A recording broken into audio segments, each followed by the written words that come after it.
Let's review our vowels. A, apple. E, ed.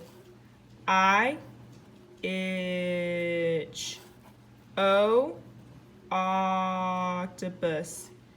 U, up. We are going to have our letter sound review. T, top, t. N, nut, n. U, up, A, apple, a. S, snake, s. P, pan, p. B, bat, b. M, man, m. C, cat, k. G, game, g. E, ed, e. J, jug, j. F, fun, f. I, itch, I. O, octopus, ah. D, dog, d. R, rat, r. We are going into our story time. We are going to learn what happens with Buggy and Baby Buggy. Baby Buggy sat on a leaf next to his dad. It was nice and safe there, and Baby Buggy was happy. Then Buggy looked down at Baby Buggy and said, "It's time for you to fly." Then Baby Buggy got closer to Buggy and said, "But I don't know how to fly." Buggy said, "Watch me and I'll teach you." So he flapped his wings and he flew down to the grass. Baby Buggy was brave. He followed his father and landed down in the grass, right next to his father. "I did it!" cried Baby Buggy. "Yes, you did, and I am proud of you," said Buggy. All right, let's answer a few questions about our story. Who was in this story?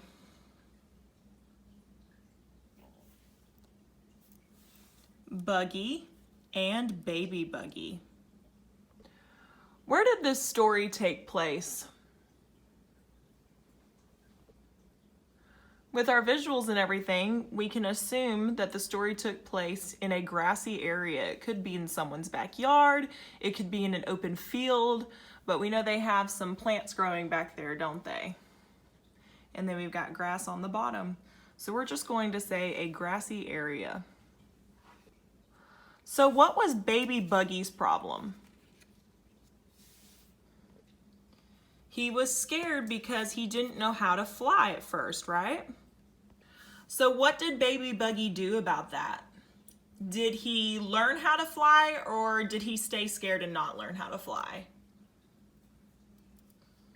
He was brave and learned how to fly. He jumped from our leaf, right?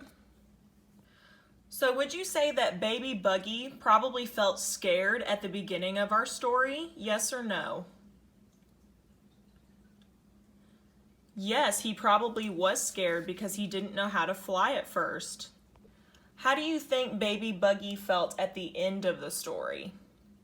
Do you think he was proud of himself for learning how to fly? Yes or no? Yes, he was very proud of himself for learning how to fly. Thank you for joining me for our story time. I am so excited to announce that we are going to start a new assignment on Mondays that will be due every Thursday, and it's going to do with writing Pete the Cat. I had a parent of one of my students inspire me to do this, so I want to thank them, and I am just super excited to start on this journey.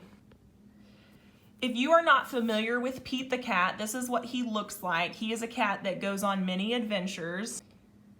And he usually has a song to sing about his adventures that make it really catchy and easy to understand what's going on in the song.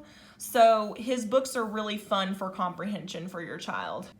You can find him by going to YouTube and typing in Pete the Cat, and all kinds of stories will come up. This just happens to be a book that I have about Pete the Cat. I love Pete the Cat and all of his stories and all of his adventures he goes on. Now for our assignment, I have this really nice blue envelope, and I'm going to be putting in all of your letters that you write to Pete the Cat into here, and then I'm going to write his address in the middle with mine over here on the left-hand corner, and I'm going to send them in every Thursday whenever I get everybody's. Now for the writing part of it, you can write to Pete about anything. You can write to him about a book that you're reading with him in it. You can write to him about activities that you enjoy doing at home, such as playing in the backyard, cooking with your parents, really anything that you can think of that you would like to write to Pete the Cat. So I'm going to do a writing sample, just an example of something that you can write to Pete the Cat. Remember, it is never going to be too short and it's never going to be too long, so write as much as you want to. So here's how you're always going to start your letters. Dear Pete with a comma. And you can also write Dear Pete the Cat if you would like to. This is just the way that I'm going to start it, so I'm putting Dear Pete, comma. Okay, so here's my first sentence. I enjoyed your book, Pete the Cat and the New Guy. So all I'm doing with this first sentence is basically telling Pete, hey, I really enjoy reading this book. Next, I'm going to add a sentence about what I liked in the book, Pete the Cat and the New Guy. So here's my second sentence. My favorite part is where you met Gus the platypus. So I talked about a fact that happened in the book, and that's what you can go over with your child. And then at the end, I'm adding a question. Do you enjoy meeting new people?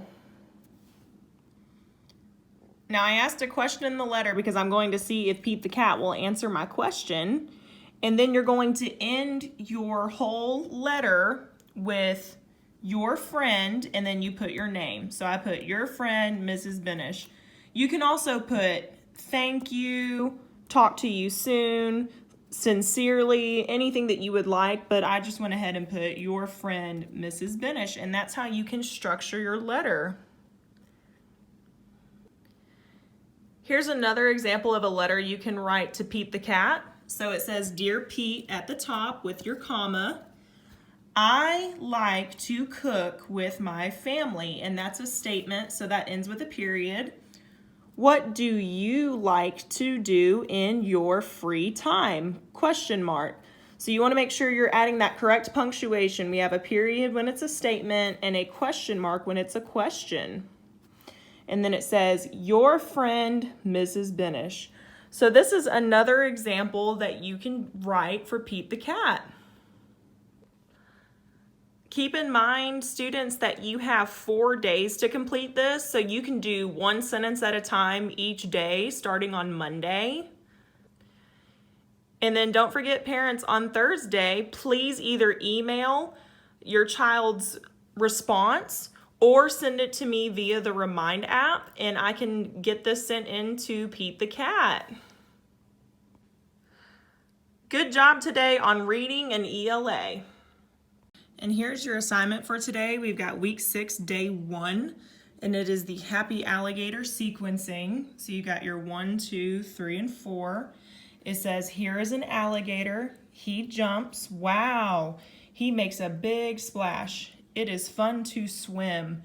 And you're going to cut out these pictures or draw them in 1, 2, 3, and 4 in order of which the story is being told.